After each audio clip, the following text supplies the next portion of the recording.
everybody, and welcome to the inaugural video with Angling PEI. My name is Justin, and yeah, so I am a YouTuber. I have a separate channel. It's a men's shaving channel. I decided to branch out into an angling channel because, well, angling is a passion of mine.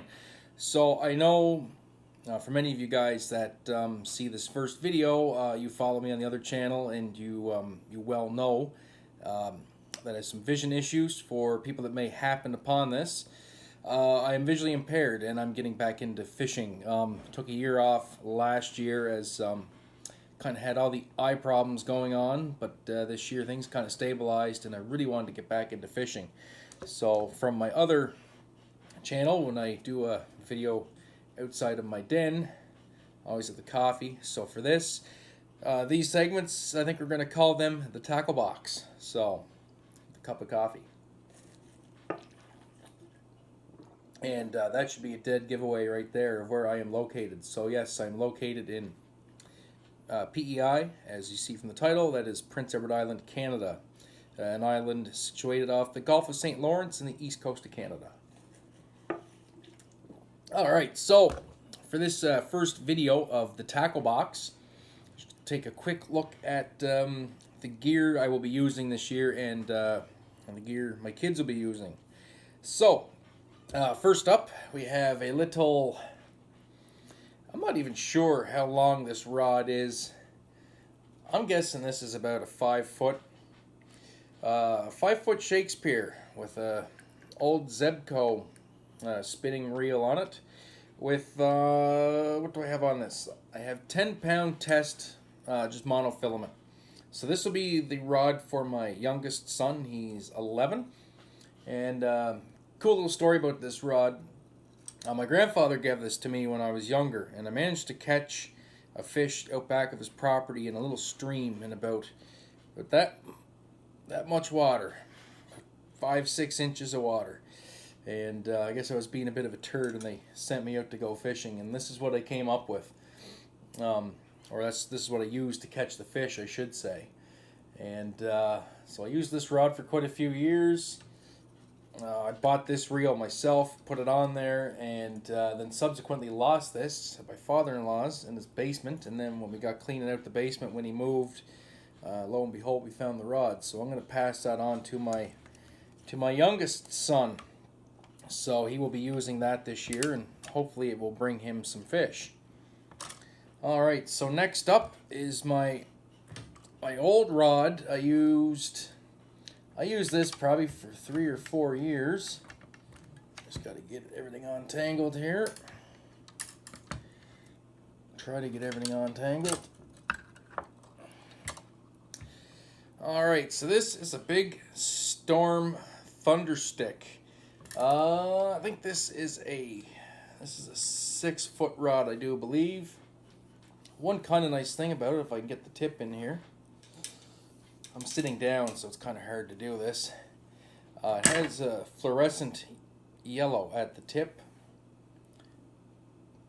See that there? Kind of makes it easy to see your bait wiggling. Or not your bait, but your rod tip when you get a bite.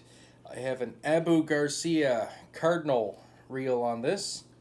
I switched over to Garcia, I'm guessing 4 years ago. And this has been a great reel. I have this loaded with 10-pound test spiderwire braid is what I have on that. And I really like the braid. My reasoning, I'm just a trout fisherman, and you don't really need braid for trout fishing. It's not really a big species, like it's not like huge fish that we have here where I'm fishing. The nice thing about braid is my mentality has always been, I'm not rigging my lines for what I'm trying to fish for. I'm rigging my lines for what I may catch. And a lot of times I've been fishing, I do a lot of river fishing, and catching eels and catching like flatfish and stuff like that. And I like to have a strong enough line that if I hook something like that, I know nothing's going to snap off Plus, a lot of the places I fish are prone to snagging. And the nice thing about the braid is it doesn't have any stretch to it. And if you do get snagged, you can, if you hold your rod level and just ease back on it, a lot of the times you can free up that snag without snapping off your line. If you're just using mono, chances are you'll just snap off your line, you'll lose everything. So I found that was really, really, really successful. So I'm running braid on that. Then next up is my main rod. This is the one I will be using. I switched over to this 2 years ago, and that is an Abu Garcia. Get a Vengeance rod with a Abu Garcia Orra S 30, I do believe, reel. 30 refers to the spool size. It's the second biggest spool. This is a great rod. Nice and tapered at the back here. It's incredibly light. The heaviest part of this is the reel, and even the reel itself is really light. I think this whole pack, I couldn't wager a guess on how much this whole package weighs, but it's light. Like, you can measure this in ounces. This is a 6'6" rod. It's a medium light rod, so very fast tip on it when you're casting out and you're loading up that tip, and gives you very good control of your cast. Also, very good indication when you get a bite. Even if you get a light bite, you feel it all the way right down through the rod, which is great.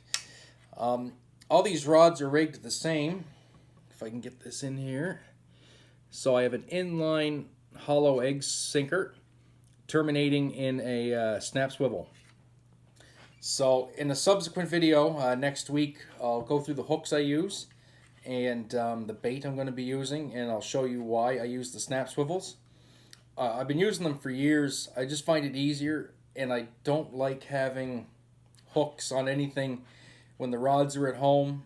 You know, when the kids were younger, and when the rods are in the car and the kids are in the car, or I have animals. I have a cat that likes to get around this stuff, so I don't like having any hooks in anything. So with the snap swivels, I can easily put on a hook that's already on a leader, and then you're off to the races. And then at the end of the day, when you're done fishing, you just take that leader off, you hook that on your hook keeper on the rod, and you're good to go. So no chances of getting hooked. And finally, I took the plunge and I went with a baitcaster for this year. Now, I know some people that may find this channel might laugh at me because I am trout fishing, and usually you don't use baitcasters for trout fishing. But here it is, and I'll go through my reasoning. So this is, I guess that's probably upside down, but this is the Abu Garcia Black Max combo. So this is a 6'6" medium Black Max rod with the Black Max baitcaster, and this is loaded with fluoro-braid by Spiderwire. So it's internally it's fluorocarbon, which sinks, with a braid cover for abrasion resistance and all that good stuff. Now, the reasoning of going with a baitcaster for trout is this: baitcasters are designed to fling bait, whether it's a shaky head jig or spinner baits, crankbaits for bass fishing, right? So here's my thinking. Every time I've put a spinning lure on a spinning rod, I always have to add a bunch of weight to get them to cast reliably and get the distance I want, and it just never works out. It just never works out, because as it flies through the air, it ends up getting fouled, and then it goes into the water in a tangled, hot mess.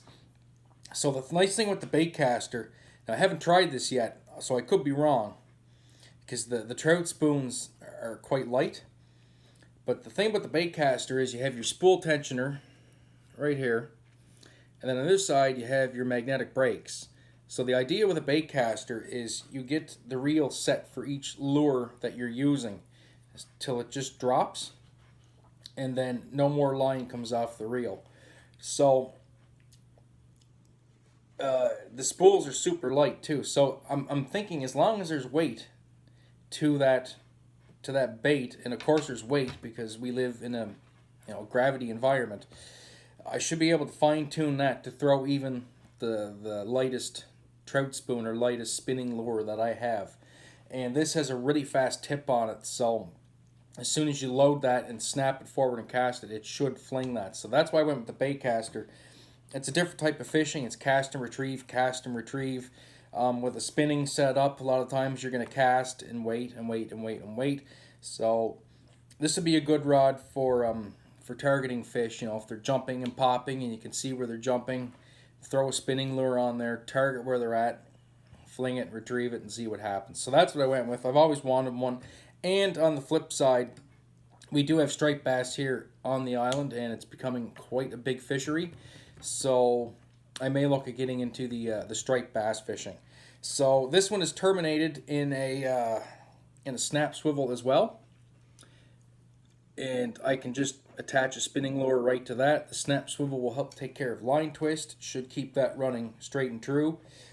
And then if weight is an issue, there's not enough weight, I can always throw a slip shot on about a foot up the line or something like that.